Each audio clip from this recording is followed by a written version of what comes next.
All right, how's it going, everybody? Welcome back to another video. Trying to get the phone right.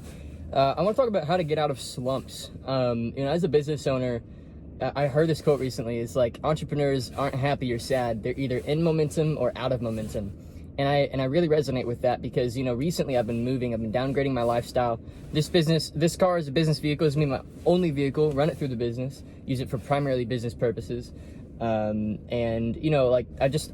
downgrading everything, with the only exception being watches. Watches I've found as I've done more research, talked to more friends of mine, keeping a lot of my watches. I sold a few of them, but I'm keeping the ones that I see as long-term assets. Maybe I'll make another video on watches at some point. But in today's video, I want to talk about slumps because I've been moving.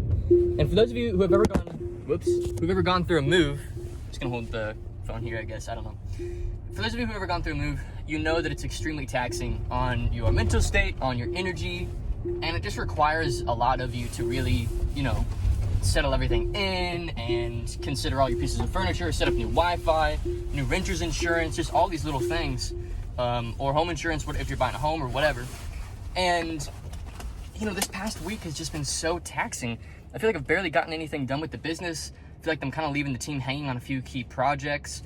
And it's just been frustrating because, as much as I want to downgrade and as much as I want to be ready for me to even get married, like my fiance's moving in with me once we're married. She'll move in with me once we're married. Not until then. It's just been taxing. It's been like a week and a half of unfocused, scattered work. So today is my very first day of 10 hours of uninterrupted. I can do what I need to do because, even hiring movers, some people will be like, oh, Trey, just hire a mover or hire somebody to take care of it. And you don't understand. Moving is something, it's one of those things that only you can do. It's kind of like going to the BMV or or other tasks like that. Only you can really do it and do it properly and do it in a way that works with your specifications. So anyway, it's a lot of intro. Maybe somebody can leave a comment saying video starts at 2 minutes in because I've just talked and said nothing. So first tip to get out of a slump is to dedicate a single day. Just call it a momentum day. And you want to get rid of a couple different types of tasks in that day. A lot of the time I found that I'm in a slump when I'm letting urgent but unimportant work catch up to me. So I want you to see this graph right here. This is called the 4 quadrants, the 4 quadrants of work. And Robert, my editor, will probably pull it up. It's kind of pioneered by a guy named Stephen Covey. And he's the author of a book called The 7 Habits of Highly Effective People. And in that book, he kind of details the 7 habits of highly effective people. And highly effective people spend most of their time working on what is called Quadrant 2 activities. And Quadrant 2 activities are the important things, the long-term things, like building a world-class product, developing deep, meaningful, and trusted relationships with your team, building your reputation in your industry, things like that can't be done in a single day, but are the long-term, pillars that really build a sustainable career or relationships or whatever it is that you're trying to build. So in this momentum building day, you want to spend at least half on Q2 activities, at least half on the important stuff. Pick one important thing and spend the day on it. So for some of you, this may be, doing more outreach to, get more client meetings. This may be putting out more content to get more client meetings. This may be working on your product. It's different for everybody, but spend the first half doing that. So today, I'm actually spending the first half of my day, first of all, making 2 YouTube videos today. And then after that, I'm going to be working on our books, in our books system, our finance system in our business, because, my bookkeeping is 60-70% the way, as good as it could be. I could have a lot better reporting. I know my margins generally within 10% every month, but the problem is if you have a 10% failure, 10% room of error, that stacks over an entire year into you losing or not being aware of $100, $200, $300,000, right? So I really need to fix that. So I'm actually moving bank accounts today. I'm plugging in a new finance tracking software, and me and my operations guy are going to be solving this problem today. So it's going to take a lot of work, a lot of time, and a lot of energy, but it's a really important piece of work. So those are my kind of 2 Quadrant 2 activities, content and better books. And then tomorrow I'm actually working on our product again, because I've filmed about 5 hours of new content for the product. And now it's time for me to film more because honestly, it's been a whole week since I've done anything with the new product because this move has just been so taxing. So then the other quadrants, you've got Quadrant 2, which is the important but not urgent. And then you've got Quadrant 1, which is the important and the urgent. And these are things like taxes or issues with previous clients that want out or want a refund or team members or things like that. And like, these are things that I'm solving as well. So I've got a list of things that are urgent and important that I'm going to be solving throughout the week. So once you are clear on the different types of work, urgent and important, important but not urgent, urgent but not important, these are things. Urgent but not important is like, a random email you got like regarding a PDF that somebody needs you to send them, and it like doesn't add any value to your life or really even their life. There could be a better communication system. They didn't even have to reach out to you in the first place. That's like urgent but not important. And then there's unurgent and unimportant. This is like leisure activities. These are things like entertainment. And so really, to get momentum back, you want to spend as much time in that quadrant 2 as possible and as little time in quadrant 4 as possible. Take care of the quadrant 3s immediately as they come in. Like, do not let them sit for more than a half hour. And then look at the quadrant 1s and plan exactly how you're going to be solving these things. So that's my first tip, is become aware of the different quadrants of work. So if you're not aware of the different types of work, you don't know what sort of work is supposed to or not supposed to land on your plate. The next thing is, I've found like when I get out of momentum, it's because like I've forgotten why I want to do this. So with this move, right, and moving into like a more cozy apartment, kind of downgrading my lifestyle a little bit, I think for a season, like I was really motivated by like the material things and like, what I could get and like the nice apartment I could have and the cars I can have and all these things. And like if entrepreneurs are honest with themselves, I think a lot of them are in some way sort of motivated by these things. And so now that I'm downgrading, like I've lost a little bit of a sense of motivation. And I wasn't really expecting that because I genuinely love my work and I want to do it. But unfortunately, without like a numbers-based goal in mind of like, this car costs this much, I want to make that much in a week and then buy it. And that was kind of where I was, about a year ago. Now I'm like, all right, well, I just want to put another $1 million in the bank, $1 million cash in the bank. And so you need to get numbers driven about your goal, and then you need to identify exactly why you want that. So if you're not clear on why you want it and what you want, then of course you're going to fall into a state of lack of momentum because you're going to have no idea what you're trying to do, right? You're going to have no idea why you're even doing anything. And I found that when I have like a massive environment change, or even like if I go through a season of like failure after failure after failure, I can get in my own head and forget what I'm after. And so I would encourage you to do something that I call like future authoring. This is when you decide what you want and what you're willing to sacrifice to get it. And so for me, like I've decided I want, another $1 million in cash in the bank because I'm getting married and that's kind of just my goal, right?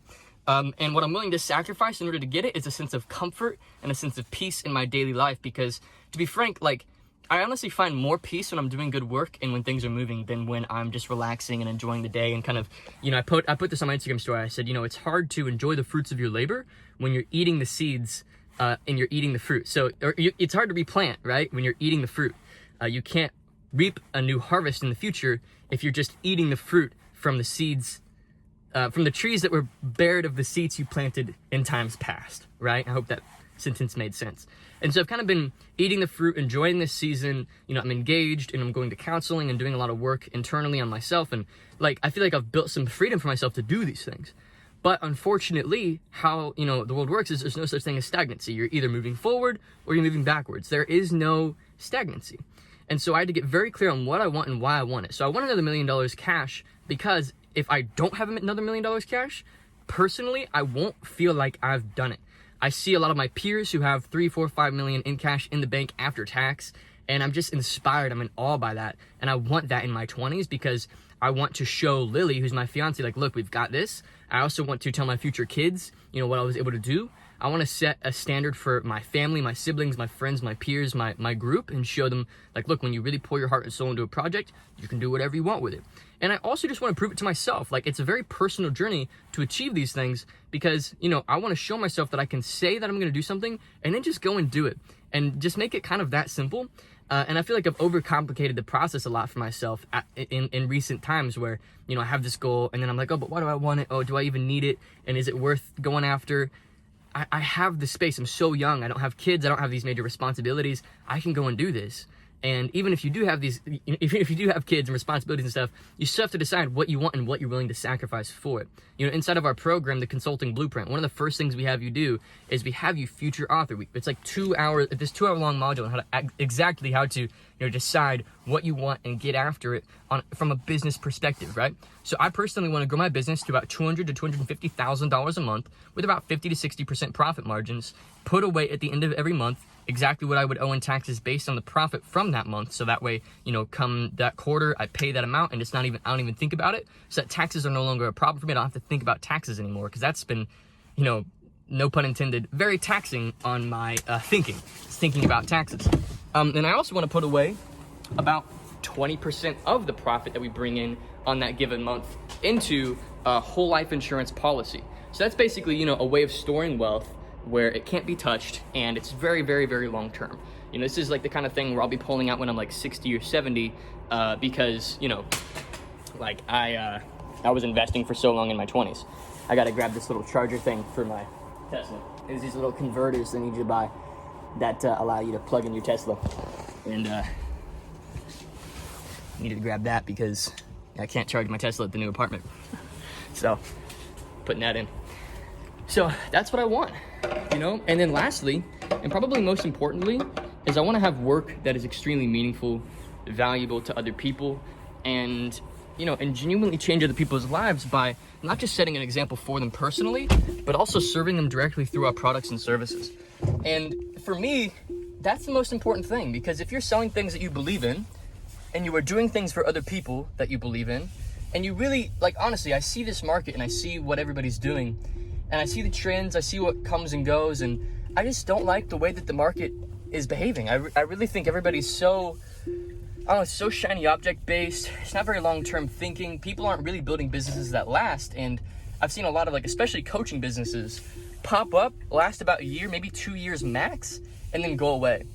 And I want to be preaching a longer term way of doing business and of, you know, doing life, you know, making hard decisions that benefit the long term, committing to one industry and one niche for a long time, and building products and services that really are evergreen and could even last if you weren't around.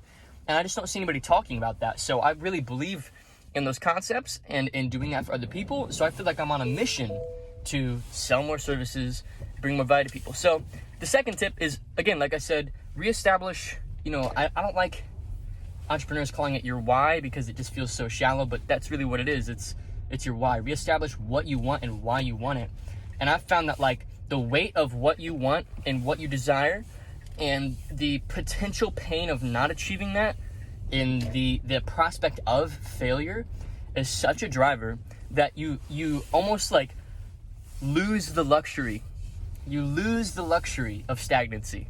And I've found that, like, if you kind of put stagnancy and procrastination and being in a slump in that perspective of it's a luxury, then you realize, like, I can't really afford this luxury right now. Against the weight of what I desire to have in my life, like, I cannot afford the luxury of stagnancy. So that's my second tip. And the last tip, honestly, is, and this is a little bit, like, counterintuitive. I think a lot of people, you know, a lot of, like, self-help gurus talk about, like, how, you know, envy is a bad thing. But honestly, like, get envious. I see nothing wrong with envy so long as you don't make it personal. Like, I'm great friends with a lot of people in this industry. I'm close to a lot of these people, but at the same time, yeah, I'm really envious of the success that I see. Now, granted, I'm on the same level as a lot of these people, and honestly, like, it's weird that I'm kind of envious because it's like we all have a similar amount in the bank, and, like, we're all doing pretty well. But, like, when I see somebody, like, go even just a slight leap ahead of me or go further, I'm like, oh, I gotta catch up. And so you can kind of use envy, like, to your advantage in that you can motivate yourself by saying, like, I know that I could do better than that.